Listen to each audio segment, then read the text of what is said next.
আসসালামু আলাইকুম। হ্যালো প্রিয় গাইস, বিসমিল্লাহ টিম্বার ফার্নিচারে আপনাদের অনেক স্বাগতম। বিসমিল্লাহ টিম্বার ফার্নিচারের পক্ষ থেকে একটি সোফা বেড খাট নিয়ে আসলাম। এটি খুবই সুন্দর, নতুন ডিজাইন, নিউ মডেল, কাঠে কাঠ কালার, ন্যাচারাল বার্নিশ, হাতে পলিশ করা হয়েছে। এটি কাঠ কালার, চাষ বার্নিশ। এটি দেখতেছেন সোফা বেড খাট, টান দিলে লম্বা হবে, আবার ভিতরে ঢুকাই দিবেন, সোফা হয়ে যাবে। এটি আপনাদের দেখলে ভালো লাগবে। এর ভিতরে আবার ড্রয়ার আছে, বালিশ রাখতে পারবেন।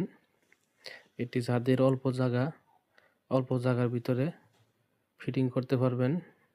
মেহমান আসলো, খাট বিছাইতে সমস্যা, এটা টান দিয়া খাট বিছাই দিলেন, খুবই সুন্দর। এবং কি এর ভিতরে একটি সোফা সেট নিয়ে আসলাম, অরিজিনাল আকাশি কাঠের, কাঠে কাঠ কালার, ন্যাচারাল বার্নিশ, এটি হাতে পলিশ করা হয়েছে, অরিজিনাল চাষ বার্নিশ। এটি নতুন ডিজাইন, নিউ মডেল, দেখলে ইনশাল্লাহ ভালো লাগবো। এটি যদি আপনাদের ভালো লাগে, আমার ভিডিও স্ক্রিনে phone number, imo, WhatsApp number দেওয়া আছে, অর্ডার করলে যোগাযোগ করতে পারেন। আমার দোকানে রেডিমেড কোনো মাল বানানো থাকে না, অর্ডার দেওয়া লাগে। অর্ডার দিলে 1 থেকে 1.5 মাস সময় লাগবে। এর ভিতরে কাঠ শুকায় আবার ডেলিভারি করা হয়। এটি হচ্ছে 2 সিট 2 পিস, 1 সিট 1 পিস, একটি সেন্টার টেবিলের উপরে গ্লাস আছে, 10 মিলি গ্লাস, খুবই সুন্দর, নতুন ডিজাইন, দেখলে ইনশাল্লাহ ভালো লাগবো। এটি যদি ভালো লাগে, চ্যানেলটি সাবস্ক্রাইব করে দিয়েন, নতুন নতুন আপডেট ভিডিও পাবেন। আমার দোকানের ঠিকানা নালিতাবাড়ি, তারাগঞ্জ, দক্ষিণ বাজার, পুরাতন কলেজ রোড, বিসমিল্লাহ টিম্বার ফার্নিচার মার্ট।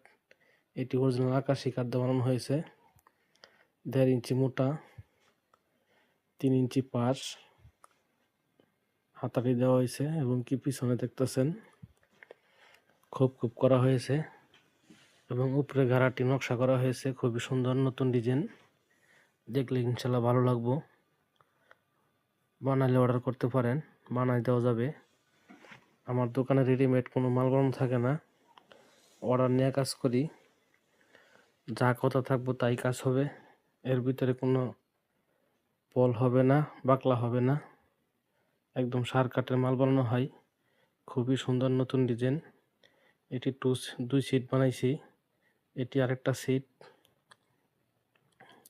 এটি অরিজিনাল আকাশি কাঠের বানানো, 2 সিট 2 পিস, 1 সিট 1 পিস, এবং একটা সেন্টার টেবিল আছে মাঝখানে রাখার জন্য।